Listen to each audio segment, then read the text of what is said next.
তো চেলসি যে কাজটা করে দেখালো আমরাও করে দেখিয়েছি। ম্যানচেস্টার ইউনাইটেড আর চেলসি এই দুটো ক্লাবের মতো ক্রেজি পাগলাটে বোর্ড মনে হয় আর কোনো পৃথিবীতে এই মুহূর্তে কারণ নেই ভাই। রুবেন অ্যামোরিমকে স্যাক করা হয়েছে। এখন so called Manchester United supporter, so called যারা বিশেষ করে ইউনাইটেডের এই টাইমে সাপোর্টার যারা চাইছিলেন আজ খুশ তো বহুত হোগে তুম লোক, কারণ চাইছিলে ভাই, তোমরা চাইছিলে এই জিনিসটা যে ম্যানচেস্টার ইউনাইটেড রুবেন অ্যামোরিমকে স্যাক করুক। কারোর কাছে কি এটার অ্যান্সার আছে who is next, who is the next manager? কারোর কাছে যদি এটার অ্যান্সার থাকে তাহলে সেই অ্যান্সারটা অন্তত আমাকে দাও। Who is going to B the next? আমি যা খবর পাচ্ছি Darren Fletcher interim manager. So এই সিজনটা গন, যেখানে একটা চান্স তৈরি হচ্ছিল যে এই সিজনে কোথাও গিয়ে আবার ইউনাইটেড অ্যাটলিস্ট সিক্সথে ছিল, কালকে চেলসি যদি ড্রটা না করতো তাহলে ইউনাইটেড ফিফথে থাকতো। তো ইউনাইটেড সিক্সথে আছে, মানে ক্রিসমাস আর এই ফেস্টিভ টাইমটা টপকানোর পর ইউনাইটেড কিন্তু টপ ফোরের কাছাকাছি বা চ্যাম্পিয়ন্স লিগ ফুটবলের কাছাকাছি আছে। আমি জানি খুব কনজেস্টেড টেবিল, বাট সায়েন্স ছিল। You don't have 8 players, you don't have Mbeumo, Amad, Mazraoui, Bruno, de Ligt, Maguire, you don't have. আপনার কাছে বেঞ্চ নেই। এবার আপনি ফ্লেচারকে আনছেন ইন্টারিম ম্যানেজার। সিজনে যেটুকু ইমপ্রুভ করার ছিল, 15 পজিশন ছিল গতবারে, এবারে কোথায় যাবে জানি না, এখান থেকে কোথায় যাবে জানি না। Because now I feel like এই সিজনটা শেষ হয়ে যাবে, এবার এই সিজনটা শেষ হয়ে যাবে। একটা জিনিস এই চেলসির মারেস্কাকে স্যাক করা আর ইউনাইটেডের অ্যামোরিমকে স্যাক করা থেকে যেটা বোঝা গেল, আমরা আর কোনো স্যার অ্যালেক্স ফার্গুসন কোনো দিন পাবো না। তার একটা বড় কারণ কি জানেন? বিকজ এখন যে কোনো ওনাররা, এই ইনিওস বলুন কি চেলসির যে আমেরিকান ওনার্স বলুন, যারাই হোক না, আমাদের গ্লেজার্স হোক, এরা চায় তারাই সব কন্ট্রোল করবে আর যে কোচ যে সে রেজাল্ট দেবে। এইভাবে সম্ভব নয় ভাই। This is not EA sports FIFA, বা এটা পেস মোবাইল গেম নয়। এইভাবে হয় না। You need to give the power to the manager. আজকে পেপ গার্দিওলার কথা ভাবুন তো। পেপ গার্দিওলা যদি বলে আমার প্লেয়ার লাগবে, ম্যানচেস্টার সিটি প্লেয়ার না দিয়ে থাকতে পারবে কি? আজকে যদি ক্লপ বলতো আমার প্লেয়ার লাগবে, তবু তো ক্লপ সেইভাবে সাপোর্ট পায়নি। ক্লপ তার একটা আলাদা অরা দিয়ে টেনে দিয়েছে।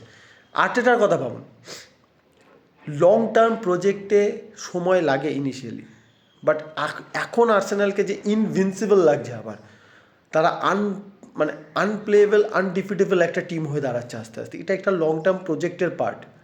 যদি সেই জিনিসকে নিয়ে এগোতে হয় তাহলে প্ল্যানে স্টিক করতে হবে। যেটা মারেস্কার সাথে হলো সেটা ইউনাইটেডে রুবেন অ্যামোরিমের সাথে হলো।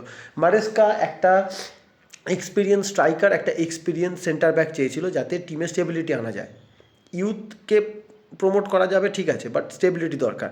অ্যামোরিম চেয়েছিল জানুয়ারিতে একটা মিডফিল্ডার বা দুটো মিডফিল্ডার, কারণ ওর এই সিস্টেমে মিডফিল্ড প্রচণ্ড ইম্পর্ট্যান্ট।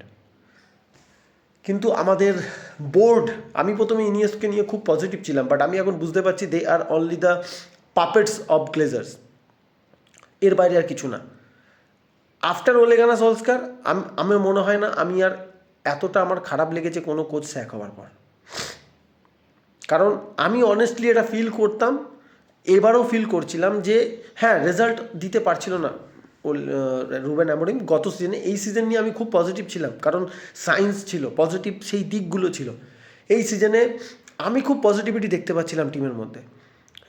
কিছু কপাল সঙ্গ দিচ্ছিল না, but otherwise United played brilliantly. কিছু ইন্ডিভিজুয়াল কোলাপসেস হবে, কারণ টিমটা একদম লো অফ কনফিডেন্স থেকে ফিরছে। বাট এই যে ডিসিশনটা ইনিওস নিল, আই থিঙ্ক যারা ট্রুলি ম্যানচেস্টার ইউনাইটেড সাপোর্টার্স না, they will regret after the season, they will regret for sure. এটাও যদি হয়, যদি কোনো ইন্টারিম ম্যানেজার এসে তোমাকে এই সিজনে একটা ট্রফি দিয়ে দেয়, টপ 4ও করে দেয় না, বিলিভ মি গাইজ, যদি ইনস্ট্যান্ট লং টার্ম প্রসেস আবার না স্টার্ট করা হয়, যদিও একটা লুপ হলে ইউনাইটেড পড়ে গেল অলরেডি। ইউনাইটেড, আমার এই ডিসিশনটার পর মনে হয় ইউনাইটেড 5 বছর আবার পিছিয়ে গেল ফ্রম প্রিমিয়ার লিগ ট্রফি। 5 বছর পিছিয়ে গেল, আমার এটা মনে হয়। আমি জানি না, এত negative this is a bullshit of a decision. আপনি একটা ম্যানেজার এনেছেন যে প্রথমেই বলে এসেছিল যে আমি 3-4-3 খেলাবো। প্রথম কথা, সে মিড সিজন আসতে চায়নি, আপনি তাকে লাস্টবারে নিয়ে এলেন।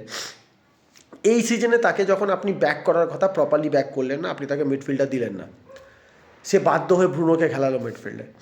আর যখন আস্তে আস্তে রেজাল্ট পাওয়া শুরু করলো, বিকজ সে আপনার ফিলোসফির সঙ্গে ম্যাচ করাতে পারছে না, সে তার নিজের ফিলোসফি থেকে সরতে চাইছে না, কারণ সে একটা কিছু ভিজুয়ালাইজ করে এগোতে চেয়েছিল, আপনারা তাকে স্যাক করে দিলেন। Rest in peace Manchester United. This club is finished. Sorry Ruben আmorim, we Manchester United supporters don't deserve you. Sorry.